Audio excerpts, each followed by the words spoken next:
everyone, and welcome to Empowering Homeschool Conversations. We're excited to be here tonight. As always, every Tuesday night, we have this broadcast, and we focus on a different topic related to homeschooling and unique learners.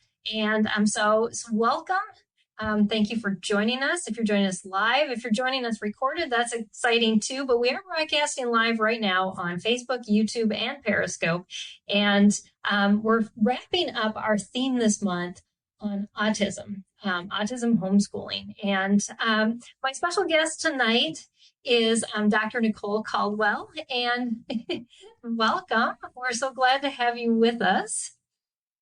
And we're going to talk about teaching STEM skills to kids with ASD, autism spectrum disorder. And so, Nicole, I am just glad that you are here, glad that we have an expert in special education and that you understand the homeschooling realm as well. That's exciting. And so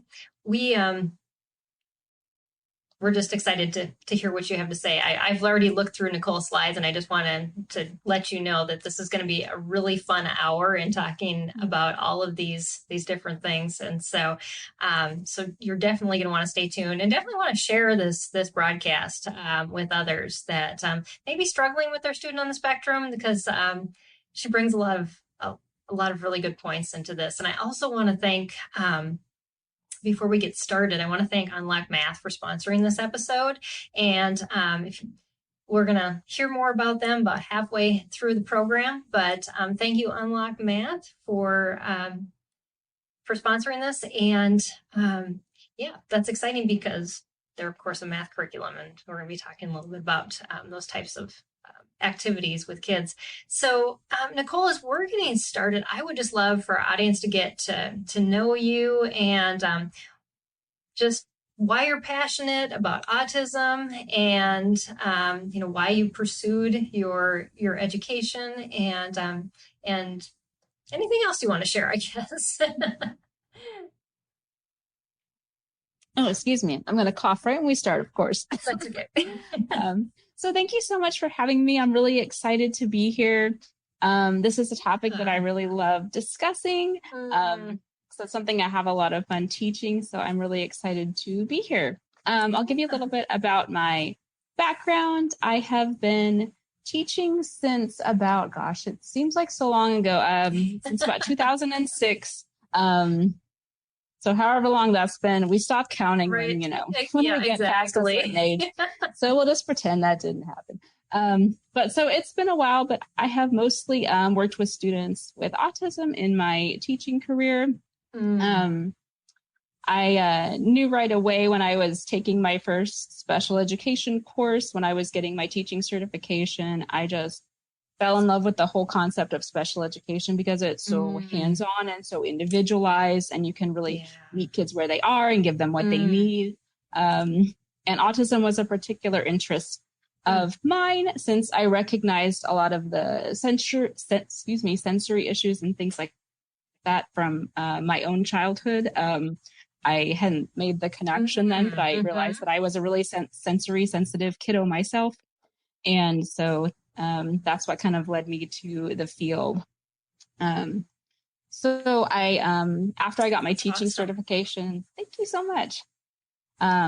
It's the best. The kids are amazing. And so after I got my teaching certification, then I went on and pursued additional master's and PhD degrees with a specific focus in autism, since I knew that's kind of where I wanted to focus on, and kind of the rest is history. I have, mostly been working with kids in their homes. So I work with a lot of homeschool families, just doing some tutoring or learning support, or, helping with choosing curriculum or designing curriculum, creating activities for students that are homeschooled or do after school tutoring stuff as well.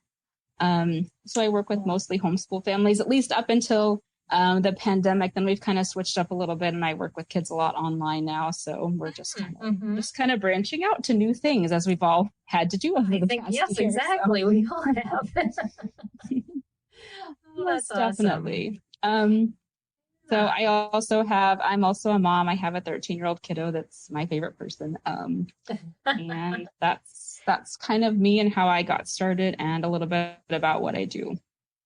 Yeah, well, that's great. That that empathy that you develop personally when you've struggled with something, and then to be able to pass that on to students, they get that, they know that, they can feel that this person is different than those that haven't don't know what it's like to be inside my shoes.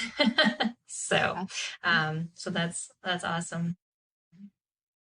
Sorry, my internet is kind of screwy. But hopefully we can it may be through mine this. a little bit as well. Sometimes, yeah. Sometimes when I work with I teach kids on Zoom now, and sometimes I cut out and drop out of the meeting. It happens. So Yes. it may be a little bit of Actually, mine as well. I just remembered I forgot to hook up my hard connection. So I'm going to do that. But we have a question, and I'm going to throw that up first before we pull up your slides and get my connection going. One of our YouTube viewers says, do you have any tips to teaching advanced math? I'm not good at math at all. So I am actually, I'm learning more about that now. I'm doing some kind of personal study on dyscalculia, which is kind of a mathematics learning difference. So I might look up resources regarding that. I wouldn't say I have a whole lot of expertise in that area yet. It's an area I'm really interested in learning more about. So there are a lot of books and websites about dyscalculia specifically that have a lot of helpful resources. I don't have any in here at the moment. I apologize. I can provide some links and resources later on. That'd be awesome. So probably once I can, rustle up all of my resources, that's something I can post and share. So I can. Okay. Absolutely, and do that. That's a great question. If you want us to reference that post wherever you make that, then I can put that in the YouTube description as well. So yeah, I can send you some links to put in there. We can do that for sure. Okay. So be looking for that in the YouTube description in the next week, probably. Maybe if this is enough timeline for you. So, and then, so you can just keep coming back to that, that as well. And also just know that Nicole's slides that she's going to be sharing tonight are also in the YouTube description. So if you want to access those, that you can get those there as well. So that should be helpful. I know in teaching advanced math with my kids, it's sit right next to them, but I have a degree in physics, so I love math and I love advanced math. But if you don't like math, I really, really encourage you to find someone who does, whether it's an online tutor or someone in person, because oftentimes with kids that struggle and need that one-on-one, that constant back and forth, they need to skirt around the math in different directions until your student gets it, because oftentimes maybe teaching it the typical way isn't going to work, or the way the textbook explains it in one. So I've had to do that with students I've tutored in math. So yeah, breaking it down or looking at it in different ways definitely helps. Yeah, and when they're not getting it, that if you know your student well, that get that starry, glaze over their eyes. It's like, oh yeah, this is going in one ear, not the other. So, but yeah, thank you, Karasu, for sharing that question with us. And also, if you're watching live, know that you can pop questions, comments into the feed wherever you're watching from, and we would love to incorporate them in our conversation as well. And I think my internet's much better now. I hooked it up to a hardwire, but so would you like to get started with your slides? I know you've got a lot of them, so we should probably pop those up. All right. So let's see. Do I need to push something or do you? I apologize. Do I need to push that share button again? Nope. I have it all ready to go. I just need you to move to your slides, and then. All right. I have it. Perfect. All right. So I cannot see you. All I can see is my slide. So I'll look like I'm talking to that. But I mentioned earlier that I have a kiddo, and this is a picture of him right here. A few Awesome. years ago. He's 13 now, but I still think he's that adorable. But I know. We always remember our kids at yeah, those ages. of course we do, because they never grow up. Right. So I guess I'll go ahead and flip to my next slide. I already told you a little bit about me. I gave another space for that. So we'll just look at another cute picture of my child. And then That's fun. Yes, that's my favorite part of the presentation. But I guess so I'll start by first talking about why should we focus on, science and STEM skills? I think, unfortunately, this area is often overlooked, at least in schools, a lot of the time for students who are on the spectrum. Not always, but sometimes it gets, kind of pushed to the back burner in favor of other things that we might view as more pressing. Right. Uh-huh. So, but there are a lot of really good reasons that we, can work on those skills. And these are just a few from some research studies I was reading in preparation for this. So what we can look at is the idea of science concepts versus science practices. And this isn't necessarily to put them versus each other, but we can think about those in two different ways. So science practices or processes, may include things like asking questions, analyzing data or things in your environment and communicating information. So when we kind of broaden our view of STEM a little bit, we can see, oh yeah, there's some things here that can, help kids, with a broad array of skills. Exactly. So go ahead. And if you're going to talk to me and I can't see you, I apologize if I seem awkward right now. It makes so much sense because, a lot of times our kids on the spectrum are drawn to these science things, and we can build those communication skills and those deeper thinking things in if we do it properly. And I know you're going to focus on that. So that's awesome. Thanks. Yeah. So I think, and so you bring up some really good points, like on that second item there, we kind of discussed a lot of that. It can build in those skills, and help them, ask those questions and look at real problems or real situations they might be facing and learn some strategies for, addressing those things and dealing with those things. Cool. And then we can, science instruction with more than of the concepts, we can think of it can really relate to life skills as well, learning about, their bodies and how to be healthy, things like weather. And so we can, teach concepts that are, both science, but then they have a really practical application as well. So we can kind of bridge both things with that.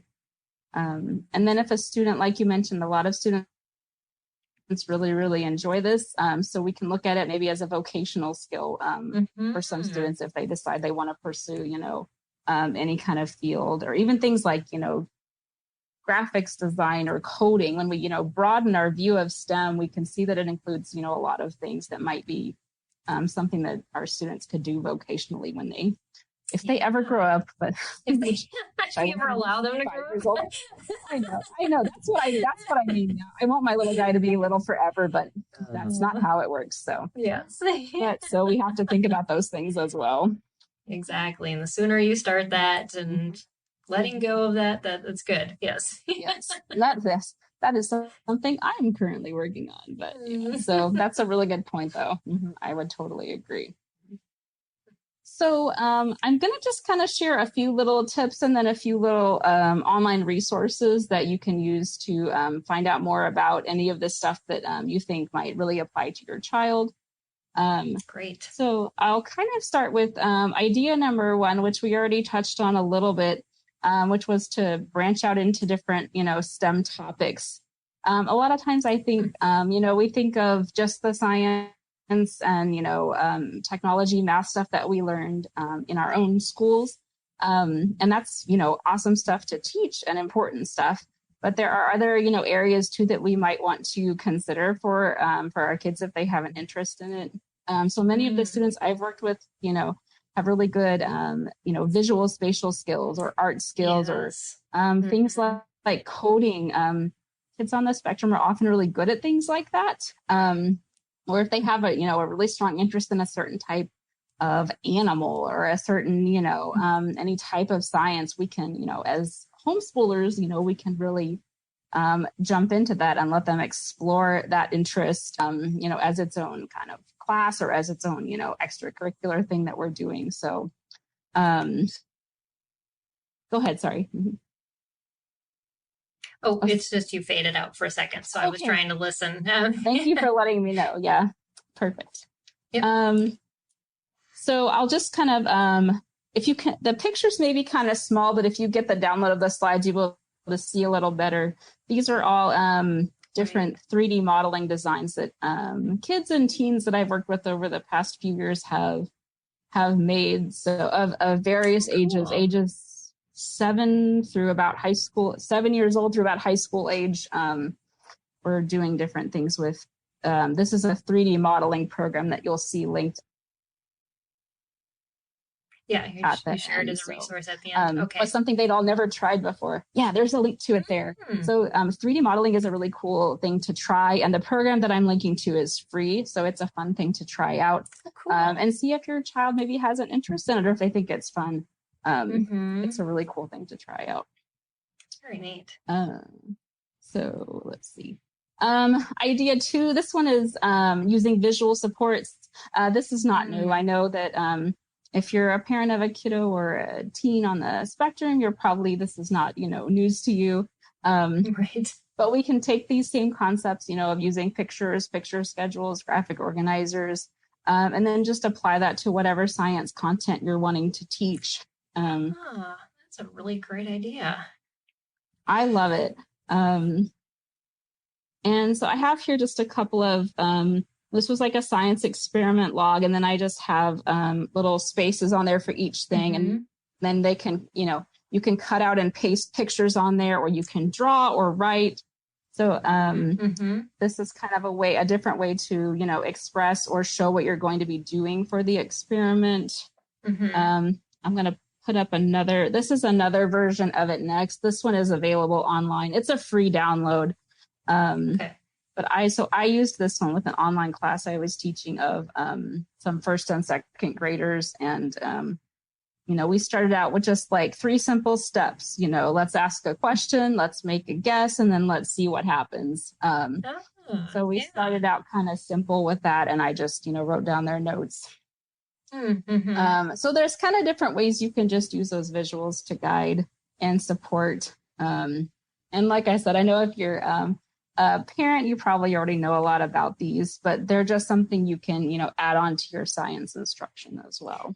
Right. Yeah. Well, and too, oftentimes when you get those science logs, they have a space for a sentence, not a box like that. And I think I never even thought of doing it that way. My kids would have loved making their notes for our experiments if they would have had those boxes. I just know it because they're all visual learners. So that's really cool.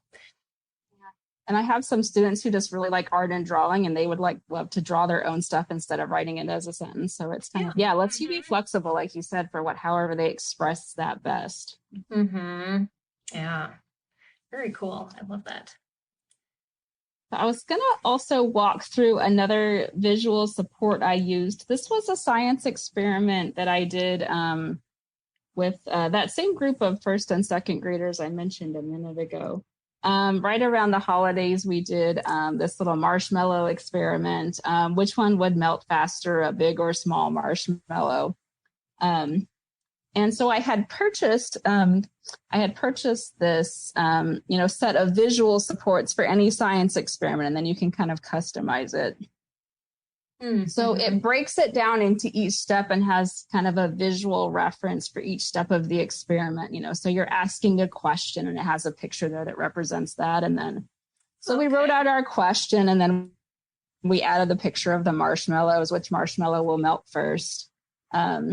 So what we're seeing on the screen here for the podcast listeners is it's a picture of someone asking questions, and it has the phrase, ask a question, what do I want to know? And then we put pictures of the marshmallows, and it says which marshmallow will melt first. So we have a lot of visual supports built onto that page. And once we did that, the next page that I looked at with the kids, it says make a hypothesis or guess, what do I think will happen? And this was actually their answer. They said they will get wet and melt. which is very true. So I typed out, exactly, it was. So I typed out their answer in the box there, and I still had the visual support. I had 2 pictures of the marshmallows there for them to look at so they could be thinking about it while we were talking about it. And then the next page is experiment materials. What do we need? And this I just kind of typed out for them and we talked about it. Probably would have been better if I'd actually had a picture of each of these items. I guess I did not at this time. If I was going to do this again, I would probably post a little clip art or a picture of each item that we needed. The marshmallows, the mug, the water, even a spoon, the hot chocolate. You could have a photo of each of those, depending on, which level of picture supports your kid is currently using. This is probably my favorite one on this page. So you can also have, the visuals for the steps of the experiment. So this page says experiment procedure. What will I do? And this little set of visual supports I bought came with all these different clip art pictures that were, common steps of experiments. So I just pulled out the ones that were relevant to our experiment. It says first pour the water in and the hot chocolate mix in, add the marshmallows, and then we watch and see what happens. So I really like how this broke down the 3 steps. So you could really clearly see exactly what we're going to do. And photos would work well as well. Yeah, exactly. I love that watch part because oftentimes you think of the steps in an experiment and then the observe is like the next step in the log. But for a student on the spectrum that, logically you have to wait, and building in that wait time is important. So, because we can't get to the result right away. So that's and this one took a little bit of time. So it was good that we had that on there. It was fun to watch though. So I'll flip through this quickly. This was just kind of a data recording sheet that came with the science experiment. So you can, this one I had these little circles so we could circle, which was the correct answer. Oh, very cool. Or you could, this one says draw what happened. So there's kind of multiple ways that you could have, kids respond to these. You can circle the answer, you can draw it, or you could write it here where it says what happened. There's kind of multiple ways to respond, which I thought was a cool resource on this activity. So, I won't read through all these, but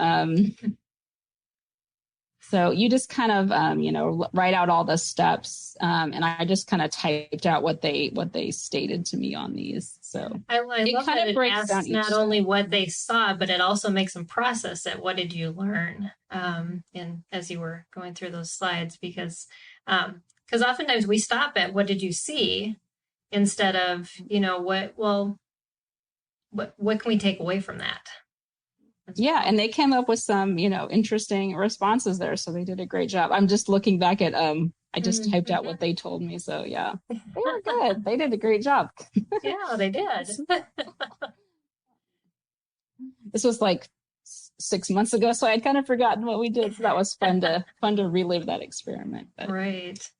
So I really like how that, broke down each step in the experiment and then gave some visual supports along with each one. So that was a really cool resource. And the link to it is here. And I know the links are going to be available on wherever you're watching. So these are links to those activities. These ones are not mine. A lot of the things I've linked in the presentation I did make, but these I did buy from other teachers. So these I can't take credit for, but they are really, really fun, amazing resources. So. Yeah. And if you're new and you just joined us, just know that the all the slides with these links are on our YouTube channel description. So of this broadcast, so you can go into that description and just click on it and get everything right there. So thanks to Nicole that she prepped that ahead of time for you. So. Yeah, and thank you for setting up all those links. This was fantastic. Oh, absolutely. Yeah. All right. So we've got another question. Are you willing to take a question before we continue on? Okay. Do you want me to click off my slides or just kind of leave it up here? Well, yeah, let me bring them down because then we're going to take a break anyways, because we'll be Okay, halfway through perfect. probably. So if you want to switch over, I've put them down below. So, Okay. There we go. but our guest says, I've been trying to find ways to combine art and music with STEM. Do you have any ideas for her? Ooh. Oh, that is a great idea. I also like teaching art. You know what? I haven't combined it a lot, with the exception of 3D modeling goes along really well with art, as does graphics design and coding can as well. And I'm going to have some links that come up for the coding and the 3D modeling and kind of different not graphics design. Yeah, graphic design. Those are really good for combining technology and art. I am not a very musical person, unfortunately, so that I do not have much help with, so I apologize for that. Somehow I got through 4 years of high school band, but I am not musically skilled. So that one I may not be the best person to help with. But a lot of graphic design and technology has some good art integration components, and I'll have some links for that may be helpful that you'll be able to see at the end of the presentation. That is an awesome question and an awesome idea to combine that stuff together, because it can go really well together. Well, and if you are a viewer and you have ideas, we would love you to put them in the feed and share them with us, and we can share those too. Resources the thing that came to mind as you were talking is video editing and adding music into videos with technology, because it's a skill that is very valuable. A lot of kids like making videos, even like the stop motion. They can add music to it. There's even free programs for that out there. So that might be another way to get music and tech together. Yeah, that's an awesome idea. Anyways, but yeah, we're halfway through, so I'm gonna let you take a little break, Nicole, and you can have a drink of water, and we're gonna hear from our sponsor, and then Nicole's gonna come back, and she has even more slides and more information to share with us, and you don't want to miss that. So, anyways, I want to thank Unlock Math for sponsoring this episode of Empowering Homeschool Conversations, and I'm just going to read what they gave me to read to you, but they are an amazing company. If you want to know more about their programs after I read this, also know that we have a YouTube review of their curriculum, and Ruth did an amazing job on that. So you want to check that out as well on our review crew playlist. So Unlock Math works where other programs fail. We hear it all the time from satisfied parents and students. What sets Unlock Math apart from the rest? Clear, easy to understand video instruction with a gifted math teacher, Alyssa Blackwell. Carefully constructed online learning platform that gives immediate feedback for every question. Unlimited practice and continual review of concepts previously learned. Online chat and or phone chat is available as students work through lessons. What do the parents of Unlock Math have to say? Well, Kathleen says, here's an update on Katie's experience with Dyscalculia and Unlock Math. This has been our best year of math ever. She even said that she was proud of herself. Math and proud. I never thought I would hear her say that. And Mark says, our family uses this program and we have been so pleased with the results. Our daughter who struggled in math is now wanting to do math with Unlock Math, even on the weekends and over the holidays. Wow, great program.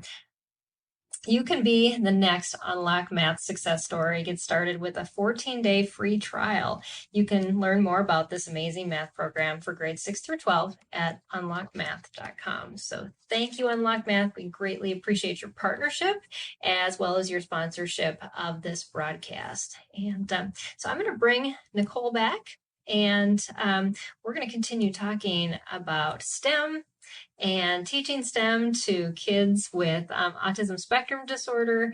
And really, I think this applies to kids with any kind of unique learning need. And even if they don't, making things visual, it just makes it easier to teach in general. Oh, yeah. So great teaching concepts to learn.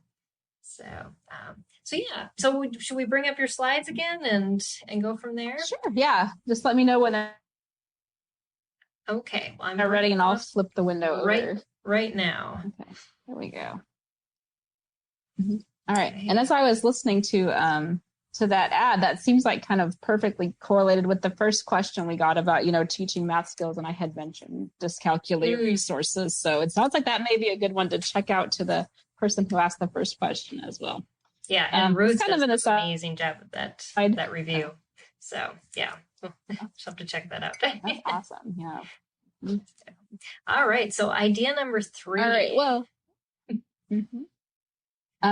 so we kind of already talked about that with the last one, how we broke that experiment down into steps. But if you break tasks down, anything you're doing really into small steps, that's a great way to teach one step at a time. One application of that, in addition to what we just talked about, is to, if you're just starting out, teaching these concepts, or if you have younger children, you can start with just a really simple experiment just to get them used to this question, guess, observation process, which is, a very basic form of the scientific method. Right. So this is actually an extremely simple little experiment, but all my kids that I work with love it. If you can see in the picture, it's a little program called Snap Circuits. It's really fun. They're made for young kids, but they go really advanced with electronic circuit components as well. So various ages can use these. And what this does in the picture here, it just has some batteries and a switch, and that top part is kind of a spinner thing. And so when you push the button, it starts to spin really fast, and it's super cool looking and fun, and all the kids just love it. And so for, the very first experiment I might do with someone, or if it's a younger kid, the question that we looked at was this one. Well, what will happen when I turn the switch on? And so, they looked at the setup I had here, and then they made a guess. And so you can see the guesses they made listed there. That last one was really, most of them said a diamond, which was my favorite guess of all of them, of course. That's the creative one of the bunch, right? Oh yes, loved it. And it ended up kind of funny because, as you can see, I wrote down what they said, for their observations at the end. And one of them said, it looked like a diamond when it was spinning. So I was like, well, there you go. There you go. You got the diamond. it worked out perfect. So that was really fun. And this is, an activity. Snap Circuits is a great way. I should have put a link to that one as well. I may have to add that in. Snap Circuits is really fun. I have never had a kid that I worked with that didn't think it was cool. So that's a fun way to introduce, some basic electricity concepts too. But so, that was just about as simple and basic as of an experiment as you can get, but it was a big hit with the kids, and you can use it to introduce these concepts. And it's something very visual and something very tangible that they can, see the results of quickly. So it's a good first kind of introduction to the basic scientific method of ask a question, make a guess, and then see what happens. Instead of gathering all the supplies, which normally is involved in the experiment, you've got everything already put together. So it's just the push of a button and the results are there. So that does make sense to, start with things like that are a little easier and build up. Yeah. And this one is super motivating too. Like I said, my kids have always loved this one. So, and I do too. I think it's fun too. So that probably helps. I love it. Yes, exactly. I think it's as fun as they do. But so that's a very cool resource, and it's called Snap Circuits. If you want to, you can get it almost anywhere from Amazon or any other lots of places. So they're pretty cool. Another one for breaking down tasks into small steps. This is just something that I had from the previous section. Just kind of using pictures for each step in an experiment, like we saw with that previous one. That's just another way you can break things down. And this one, you could add, more steps if you needed to break it down further. It just depends on, how complex your experiment is or how much you want to break it down. And you can take photos of each step. There's lots of ways to do that. So I know we talked a lot about that on the previous section. So these were just a couple of examples for, breaking it down into small steps. But that's probably a familiar component to a lot of us as well, since that's just a good teaching practice for almost anything. So. But it's good to be reminded that, this fits into every category that we teach, and this is a way to do it for these more science oriented lessons. So yeah, Yeah. it's great. Awesome. All right. Well, I will go on to idea 4 is to use something called priming. And probably a lot of us do this, whether we call it that or not. This is probably my wordiest slide on here, so apologize for the wordiness of it. So I'll just kind of read over what it says. This is a more general description of priming in general, and then I'll talk about a couple of examples of using it specifically with STEM concepts. Yeah, great. But priming is a strategy that we can use to help a student with autism prepare for upcoming activities. So with priming, what you're really doing is previewing either activities or upcoming events or information with a child before they're going to participate in the activity. So that helps make an upcoming activity or event more predictable and familiar to that student, so that it's more comfortable when they start doing it. Right. So on that list there on the screen is just a couple of a few examples of priming, just as a general concept. If you have a student in school or at any kind of camp or homeschool co-op program, if you know what books they're going to be looking at there, you could also look at the same books at home so they're familiar with it before they go to those places. If you're going to be going to the zoo or any other place, you could show pictures of that in advance just so they can be prepared for what they might see.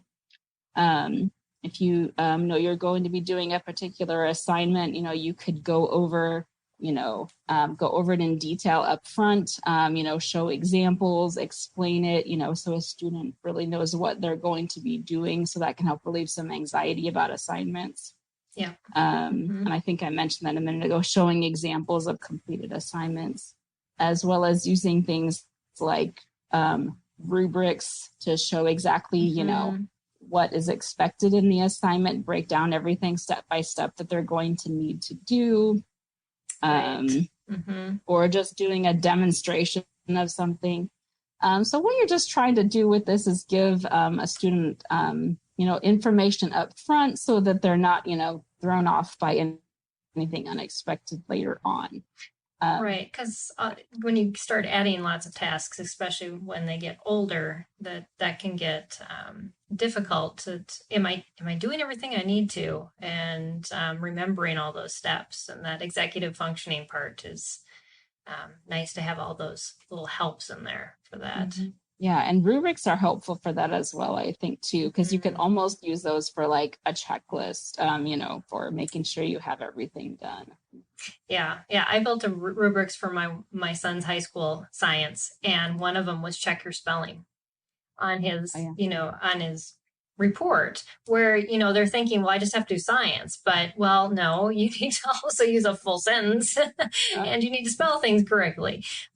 So yeah, but that rubric then allowed him to have that check before he turned it in to make sure that was done. So, yeah. It's a perfect example. So I will, I'm going to look through, these are a couple of science kind of specific priming examples that I used. This one, I have a free download of a set of activities to do with magnets. And so this is just a screenshot from that activity is what's being shown on the screen. So when I would first, introduce a science lesson on magnets to a student, I might just do some of the activities on these lists here that are more or less just like letting the child play with the magnets or just kind of showing what they do, but not really teaching anything at first necessarily. So some of the items on this list, they say just showing how a magnet can push or pull things, including other magnets, and then just letting the child play around with it. There's kind of really casually showing different things that a magnet can do, and then just let the student have some free play with it. Right.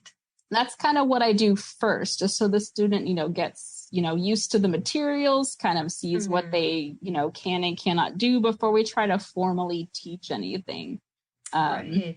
So that way they get used to the materials and, see what you're going to be doing. And I might not even do a formal lesson until the next day. We might just have this be the entire first day with magnets. It's, you can, depending on your child, them best. So you would know what would work for them. But that's something that I kind of start with. Go ahead. Sorry for talking. I was just going to say it helped. That familiarity really helps to ground information, and it's so important to have that time, because what you do afterwards is grounded by those memories and those experiences. And so I can see how that could be a great addition. And a lot of times science, like texts and things like that, don't leave time for this. So I'm glad that you pointed that out, because as a parent, we can build those things in, but we just have to be mindful that they're helpful. Yeah, what you were saying made me think of two things. I mean, one being, that is a nice thing about homeschooling, is that you can, build in that flexibility to, add in that extra stuff if you need it at first. I'm going to check if you can still hear me. Sorry, I think I might have cut out for a minute. Is the sound still working okay? It is. We both just kind of faded in and out, but okay. Well, I think, yeah. We're back I don't now. know. Yep. So we'll just keep going. Keep pressing through. Yep. The other thing that what you were saying made me think of was, a lot of reading comprehension we know is, based on background experience and background knowledge. So I hadn't actually really thought of this in that way before, but this is kind of a way to give students a little bit of background information with something, before we try to teach it, give them some background experience with concepts. So that just got me thinking about that, what you just said. I hadn't really connected those in my mind before, but I wonder if that's something that might help with, academic comprehension, is just having some time to build up that background experience with a concept. So thank you so much for sharing that. I'll have to not get distracted by that, because I'm very interested in that now. So I will focus, but that's a really interesting idea. So I'm glad that you made me think of that. But I guess, speaking of reading comprehension, that also led perfectly well into this. Because I know this is super tiny and hard to see, so I apologize. If you download the slides, you'll be able to see what's on here a little bit better. But another thing that's related to priming is something we call primer passages. And these are sometimes used for reading comprehension. But I have a set of reading comprehension passages that are about science topics. And there is a link, I think, to download them. They're free as well. One of the links in the link set that you'll be able to access should have that. Great. So if you have, if your student is going to be reading something about science, or has, a science textbook or anything like that, a quick and easy adaptation you can make is to make something called a primer passage. And what that is kind of just a short, simple, sometimes it's in a list format, like you see here, a list of the most important points from the passage, kind of some main ideas. And in the picture there, I just have, a list of 5 items that are really relevant points from the article that it goes with. And there's also some pictures that go along with each fact. So this is something that you can show your child first, and go over the basics with them. So kind of they're getting, okay, this is the gist of what I'm kind of, gives them an idea of what's coming, and gives them, an idea of what some of the main points might be. And so that is something that can help, before they read, their textbook or an article or a book, if do a quick little outline or overview of it that you can show them beforehand, that kind of gives them some familiarity with it first. So that's another way you can use priming. I'm going to grab a drink of water. Sorry. Oh, not a problem. Yeah, science has so many,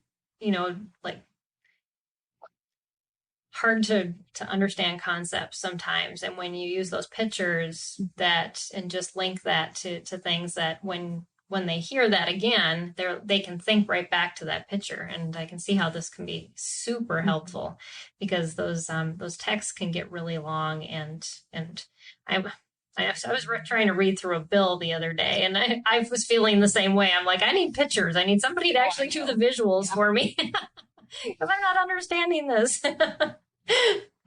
But yeah. Oh, I know. Yeah. I wish that this was available for everything. That would be very nice. Exactly. Yeah, we need AI for this, right? Okay, somebody out there think of how do you do that? Yes. I know. Yeah, whoever wants to make that, please do. That would be awesome. Yes, exactly. I don't think it would be that hard, just pictures with. No, I bet it would. Yeah, with the words. Okay. Yeah, we are solving all the problems right the world right now. Yes. Yes. Or at least giving ideas to someone who then will solve them. Yes, exactly. I don't think I have time for that, but somebody might. Somebody will. So I guess I will, let's see. I have one more idea, and then I just have some resource lists. Yeah, that'd be great. So the last idea I was going to bring up, I didn't change the title on this, so I'm sorry. There's an error here. One of my lessons I've been doing with some kids this week was it's okay to make a mistake. So I'll have to tell them about this because I did not change my title here.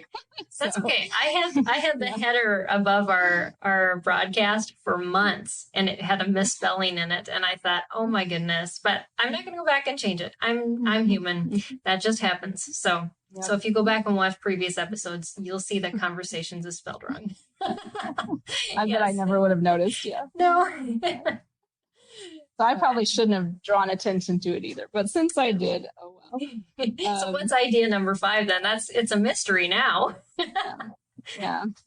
Yeah, the intention was, I have it in the subtitle there. I guess I just didn't copy and paste it at the top. But to use your child's interest as a teaching tool. And again, not an unusual idea. And with homeschooling, I'm sure, we have so many opportunities to do that, which is what makes it so great. But I put this in at the very end because I found this picture when I was looking through my materials to prepare for this. And I remember this activity really fondly. We were learning about animal habitats, and the kid I was working with on this is a big Star Wars fan. So, when looking at the animal habitats, we took pictures from those particular movies, and we matched them up with, desert and Arctic cool. was, like Hoth, and we did Dagobah for like wetlands and swamps. And right. So we,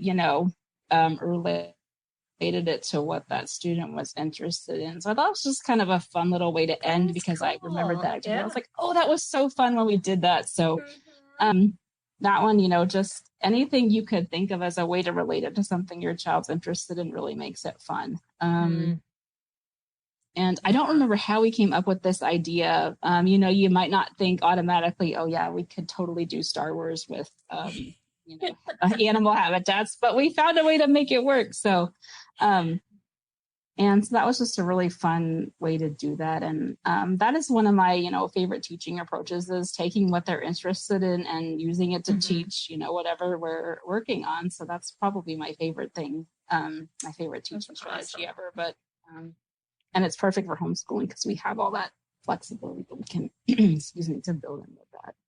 Yeah, and as a parent, you know what your child's interests are because they talk about them all the time. Yeah.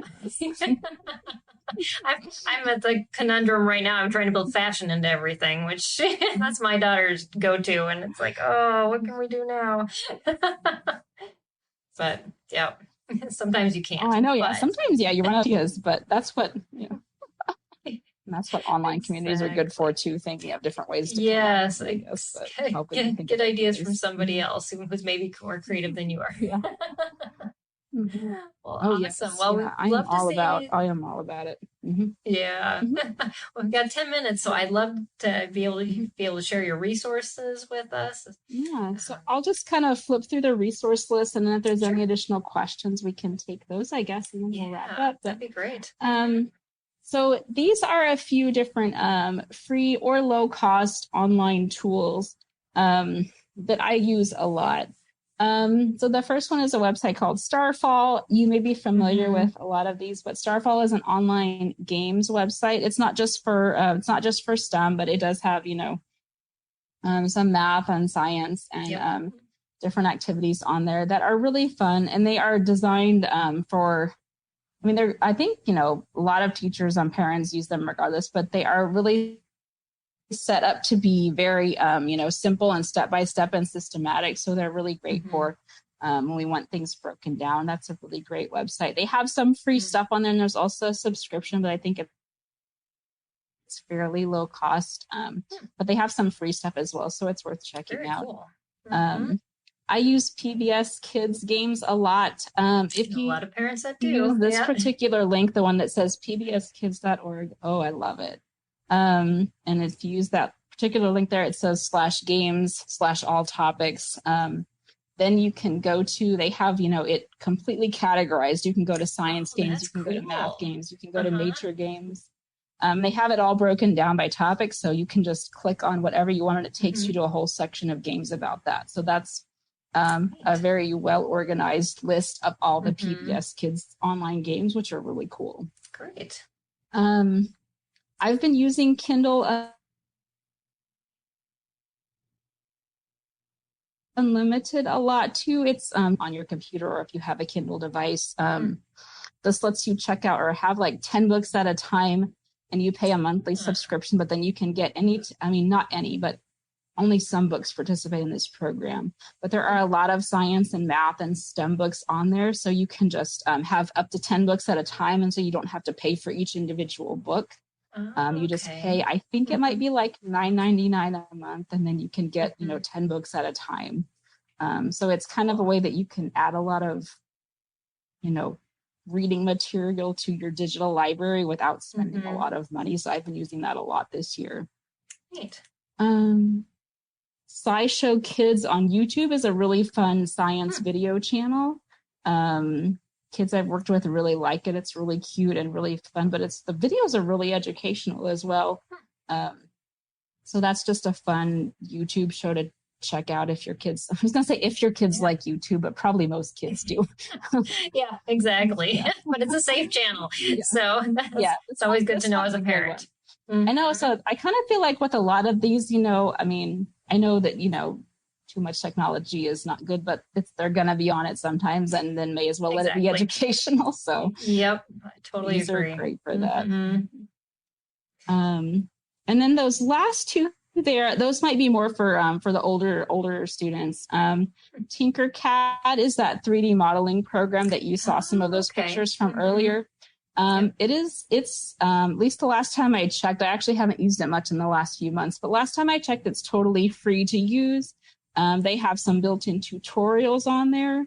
And I have taught this program to kids from ages 7 and up, I think, and even to some young adults. And they've all come up with some really cool designs. So it's fun just to play around with, or that might be a great summer activity, if you're looking for something kind of educational to do over the summer, make some, cool 3D designs. A lot of people, some people even use this program professionally, to do like, prototyping for, different, I'm not an engineer type person completely, but I know it's used for prototyping and things like that. So, but it can also be used to make, cool artistic pictures and just learn, how, things fit together in visual space. So that could be a cool summer project. Definitely. So it's worth checking out because it's free. And so, just give it a try and see if you like it. Right. That last one is code.org. And on that website is also something called Hour of Code. And those are great little introductions to coding, and they have them for all different ages and skill levels. And so if you might like to try, coding over the summer, this is also completely free. So, you could try it out, see if your kids like it. And then if they want to pursue it, there's more advanced stuff on there, but there's some really basic stuff too that you can try.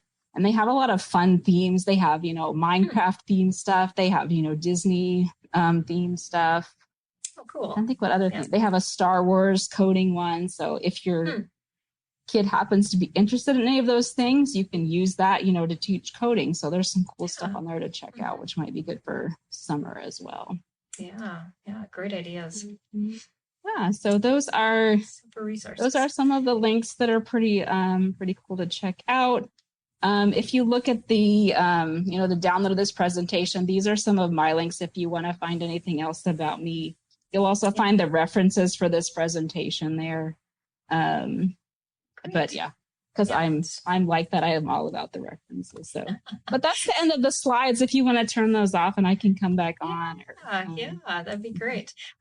So if you're listening and you weren't able to see, Nicole's website is Autism Homeschool Success, and it's just autismhomeschoolsuccess.com.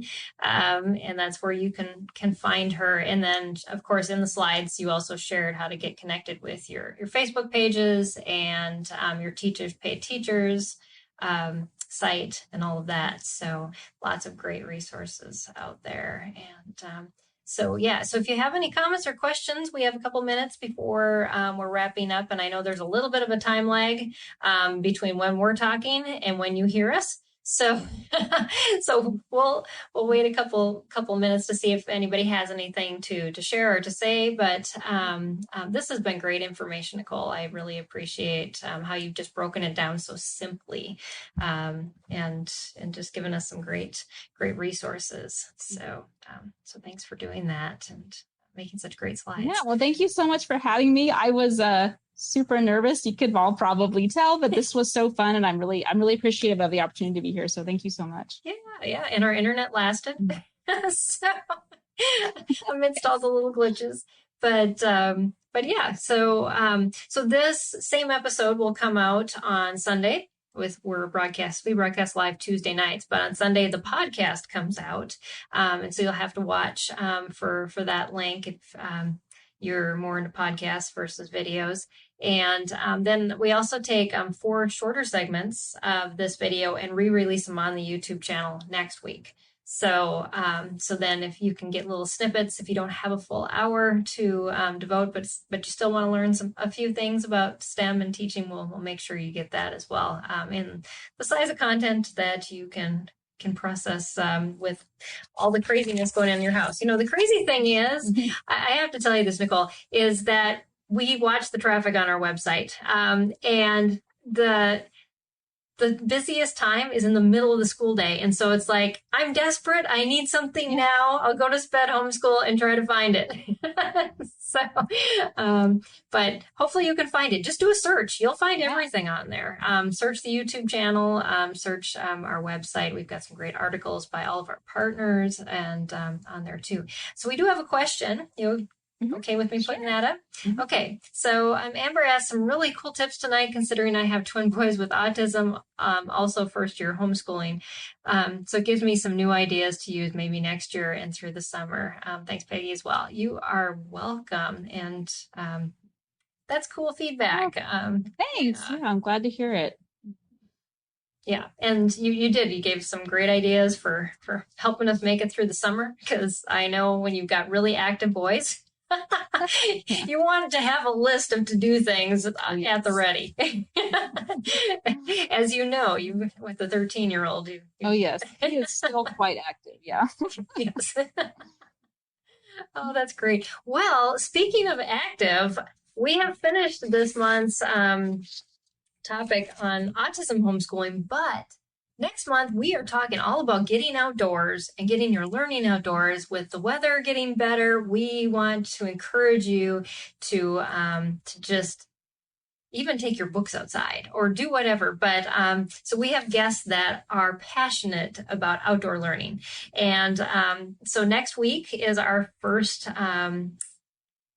live broadcast on that topic. And we're going to talk about increasing outdoor learning experiences with Justin Schell. And so you'll definitely want to stay tuned and tune in for that and see what he has to share. He runs an organization that gets people out and connected with one another outside, meeting at parks and other things. So I'm sure he's going to have some great ideas for us. But yeah, so that's what we have coming up. And I don't know where everybody is, but I'm going to be starting to speak this month. So I'm excited to be at some conferences in Texas. I've been on an online conference this week. Thankfully, I pre-recorded that. Lots of crazy things going on. But Nicole, I just want to thank you for your time with us, for sharing your passion for parents that are homeschooling children on the spectrum, and just these great tips and encouragement for the road ahead. So I appreciate that. Well, thank you so much again. And I can't wait to check out that next series. That actually sounds amazing. So I'm excited too. Yeah. But I really appreciate being here. Thank you so much.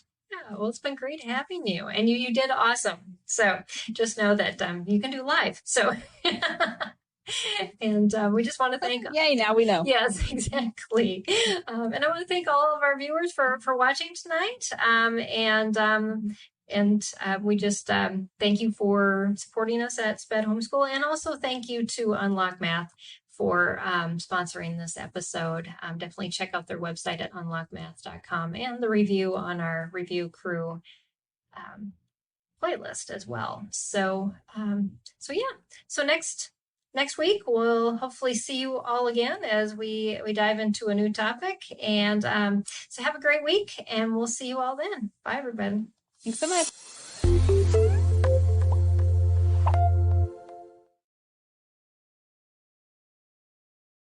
Is life feeling chaotic? I get it. I'm Rachel Wojo, host of the Untangling Life podcast. Don't miss the passionate encouragement and faith-based resources you need to help you clear your head and calm your heart. As Shell says, it feels like Rachel always knows what I need to hear. She keeps it real and is so humble. Her podcast is just the cherry on top. Enjoy Untangling Life with Rachel Wojo on lifeaudio.com or your favorite podcast app now.